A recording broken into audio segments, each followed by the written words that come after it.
School college പ്രവേശനത്തിന് നിർബന്ധിതമായി പണം വാങ്ങരുത് സർക്കാർ വിജ്ഞാപനം. നാരായണൻകുട്ടിയുടെ ചരിത്ര വിജയം.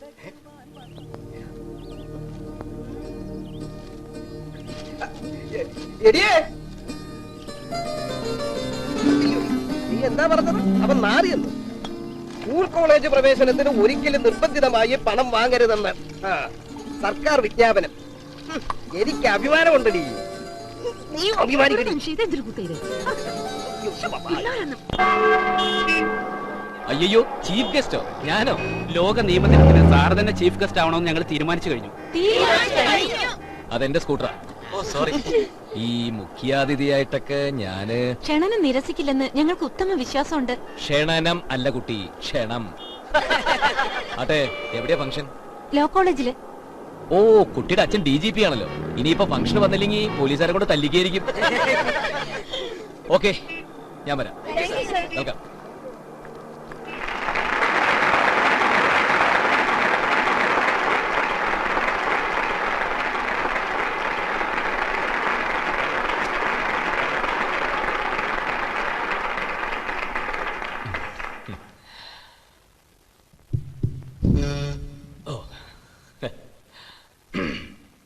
വേദിയിലിരിക്കുന്ന സമുന്നതരായ വ്യക്തികളെ, പ്രിയമുള്ള നിയമവിദ്യാർത്ഥികളെ, സ്വാമി വിവേകാനന്ദൻ ഒരിക്കൽ വിദ്യാർത്ഥികളെ അഭിസംബോധന ചെയ്ത് ഇപ്രകാരം പറയുകയുണ്ടായി. എന്താണ് വിദ്യാഭ്യാസം? പുസ്തക വിദ്യയാണോ അത്? അല്ല. പലതരം അറിവാണോ? അതുമല്ല. വിദ്യാഭ്യാസം എന്ന് വെച്ചാൽ ഇച്ഛാശക്തിയുടെ ഗതിയെയും ആവിഷ്കരണത്തെയും നിയന്ത്രണ വിധേയമാക്കുന്നതും സഫലീകരിക്കുന്നതുമായ ശിക്ഷണം എന്നർത്ഥം. ഈ ഇച്ഛാശക്തി പല തലമുറകളായി തുടർച്ചയായും ബലാത്കാരമായും യാതൊന്നിന്റെ ഫലമായി തടയപ്പെട്ട് ഇന്ന് മിക്കവാറും നഷ്ടപ്പെട്ടിരിക്കുന്നുവോ അത് വിദ്യാഭ്യാസമാകുമോ?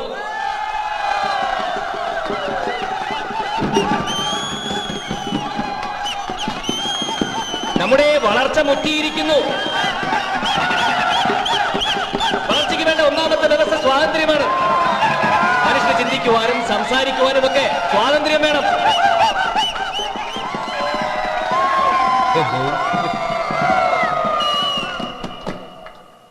കൂവാനും സ്വാതന്ത്ര്യമുണ്ടേ.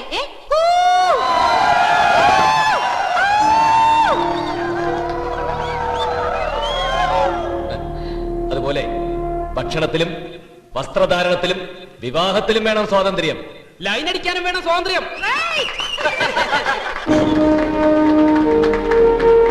പിന്നെ ഈശ്വരൻ. ഇവിടെ എനിക്ക് ഒരു നേരത്തെ ആഹാരം തരാൻ കഴിയാത്തൊരു ഈശ്വരൻ സ്വർഗത്തിൽ നിത്യാനന്ദം നൽകുമെന്ന് ഞാൻ വിശ്വസിക്കുന്നില്ല.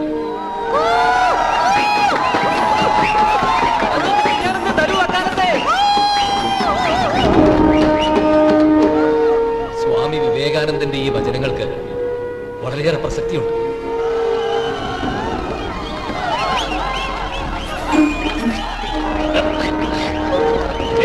സ്വാമി വിവേകാനന്ദന്റെ ഈ വരി അറിയരുത്.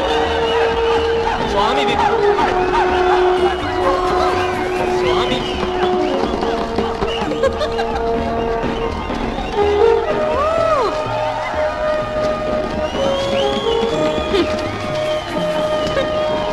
എങ്ങനെയുണ്ട് വക്കാലത്ത് കുട്ടി സ്വീകരണം?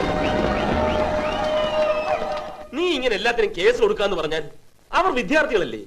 ആവിഷ്കാര സ്വാതന്ത്ര്യമുള്ള നാടല്ലേ ഇത്? ഇതൊക്കെ ഒരു സ്പോർട്സ്മാൻ സ്പിരിറ്റിൽ എടുക്കാനുള്ളതിന്. അവർ എന്നെ അപമാനിച്ചത് പോട്ടെ, വ്യക്തിപരം. പക്ഷേ സ്വാമി വിവേകാനന്ദന്റെ വരികൾ അവർ കൂവിയത് ആ വലിയ മനുഷ്യനെ അപമാനിക്കുന്നതിന് തുല്യം തന്നെയാ. ഇതൊന്നും അനുവദിച്ചു കൊടുക്കരുത് തന്നെ മാത്യു. നീ പറയുന്നതൊക്കെ എനിക്ക് മനസ്സിലാവുന്നുണ്ട്. പക്ഷെ നിന്റെ ഈ നിലപാട് പൂർണ്ണമായി അംഗീകരിക്കാൻ എനിക്ക് കഴിയുന്നില്ല. വേണ്ട വേണ്ട, നിന്റെ അടുത്തൊരു സഹായത്തിന് വന്ന് എന്നെ പറഞ്ഞാൽ മതിയല്ലോ.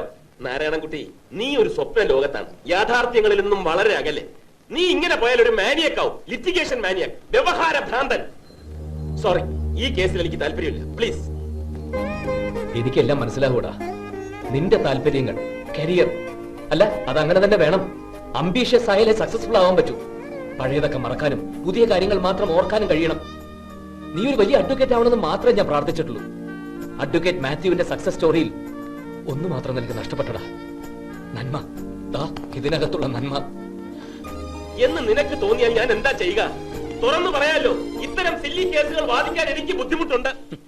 Very good mister Mathew, I really appreciate you. ആ നാരായണൻകുട്ടി അപകീർത്തി കേസ് ഫയൽ ചെയ്യുമെന്നുള്ളൂ തീർച്ച. എന്നാൽ നീ അതിനെതിരായി വാദിക്കണം. വേണം, നീ അവനെതിരായി വാദിക്കണം. ഇത് നിന്റെ പ്രൊഫഷനാണ്, തൊഴിൽ.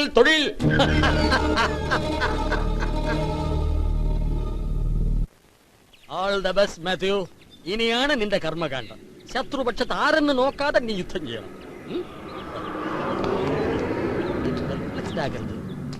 നമസ്കാരം. വരും. ഡാഡി 10,000 അല്ലേ പറഞ്ഞത്? അതെ, മോള് തന്നെ കൊടുത്തേക്ക്. ഐശ്വര്യമാകട്ടെ. സാർ ഇത് വാങ്ങിക്കൂ. കുക്കുവല്ലേ തരുന്നത്? ലക്ഷ്മിയാണ്. 2 കൈയും നീട്ടി സ്വീകരിക്കണം. താങ്ക്സ്. That is good. പ്രതിഫലം വാങ്ങിച്ചാലേ പ്രതിക്ക് ഫലം കിട്ടുകയുള്ളൂ. അർത്ഥശാസ്ത്രം അല്ലേ അയ്യരെ? അങ്ങനെയും വ്യാഖ്യാനിക്കാം. അർത്ഥം എന്നാൽ മണി എന്ന അർത്ഥമുണ്ട്. അപ്പോൾ മണിശാസ്ത്രം. ഇനി ഇതിയാനെതിരെ ഒരു കാലത്ത് ശബ്ദം ഉയർത്തരുത് അവൻ. ആ വക്കാലത്ത് നാരായണൻകുട്ടി. അവന്റെ കാര്യം കൂടാതെ വിളിക്കാൻ പറഞ്ഞ. DGP. സോറി സാർ, ചായ ഞാനല്ല. കുറ്റം സമ്മതിക്കുന്നുണ്ടോ? ഇല്ല സർ, ഞാൻ കൂകിയിട്ടില്ല. വാദിഭാഗത്തെ ചോദ്യങ്ങൾക്ക് മറുപടി നൽകാൻ തയ്യാറാണ്. ബഹുമാനപ്പെട്ട കോടതിയുടെ ശ്രദ്ധയ്ക്ക്, ഈ അപകീർത്തി കേസിലെ വാദി ഞാനാണ്. താങ്കൾക്ക് വേണ്ടി വാദിക്കാൻ വക്കീലുണ്ടോ? ഇല്ല സർ, ഈ കേസിൽ പ്രതിക്കെതിരെ എനിക്ക് വേണ്ടി വാദിക്കാൻ ഞാൻ തന്നെ തയ്യാറാണ്. അതിന് നിയമതടസ്സമൊന്നുമില്ല എന്ന് ഞാൻ പ്രതീക്ഷിക്കുന്നു. Okay Narayanankutty, you may proceed. Thank you your honour. പേര്? കുക്കു. കൂക്കാണ് തൊഴിലെന്നറിയാം, പേരാണ് ചോദിച്ചത്. കുക്കു. കൂക്കുവാണോ കുക്കുവാണോ? കുക്കു കുര്യൻ. കുര്യൻ? അച്ഛൻ കുര്യൻ കുളപ്പുരയിൽ. ഓക്കെ. അമ്മ? കുഞ്ഞു ത്രേസ്യ കുഴിവേലി. കുര്യൻ, കുഞ്ഞമ്മ, കുക്കു. കുക്കു പ്രസിദ്ധി ആഗ്രഹിക്കുന്ന കുടുംബമാണെന്ന് ഞാൻ പറഞ്ഞാൽ സർ കുപ്രചരണമാണ്. യുവർ ഓണർ, കുക്കു കൂട്ടത്തിൽ കൂവിയെന്നും കൂവലിന് നേതൃത്വം നൽകിയെന്നും തദ്വാര നാരായണൻകുട്ടി അപമാനിച്ചു എന്നും ആരോപിക്കുന്നത് സത്യവിരുദ്ധമാണ്. കുക്കു കഴിഞ്ഞ 4 മാസക്കാലമായി തൊണ്ടയ്ക്കുള്ള അസുഖം ബാധിച്ച് കിടപ്പിലായിരുന്നു. ENT സ്പെഷ്യലിസ്റ്റ് ഈനാശു നൽകിയ സർട്ടിഫിക്കറ്റ് ഹാജരാക്കും. Exhibit number 1.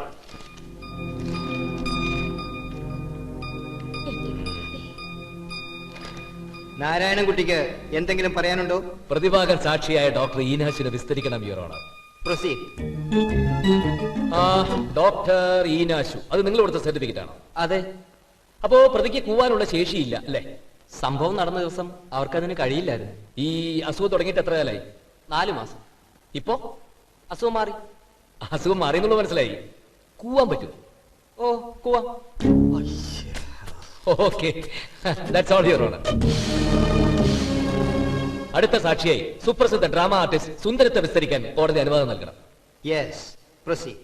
12/12/99 നടന്ന ഇന്റർ ലോ കോളേജ് ഡ്രാമ കോമ്പറ്റീഷനിൽ നിങ്ങൾ ജഡ്ജിയായിരുന്നു. അതെ. ഏറ്റവും നല്ല നാടകം ഏതായിരുന്നു? നീലക്കുറുക്കൻ. ഏറ്റവും നല്ല നടി?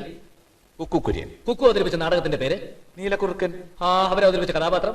നീലക്കുറുക്കൻ. അതിൽ കൂവലുണ്ടായിരുന്നു? നാടകത്തിന് കൂവലുണ്ടായിരുന്നില്ല, നാടകത്തിൽ കൂവലുണ്ടായിരുന്നു. നാടകാനന്തരം നിങ്ങൾ അവരെ അഭിനന്ദിച്ചു? അഭിനന്ദിച്ചു. എന്തായിരുന്നു അവരുടെ പ്രതികരണം? കുറുക്കനെ പോലെ ഉച്ചത്തിൽ കൂവി.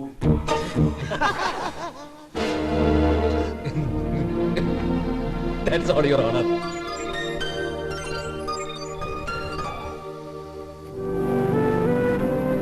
കുറ്റം പെട്ടെന്ന് അങ്ങ് സമ്മതിച്ചു കൊടുക്കണ്ടായിരുന്നു.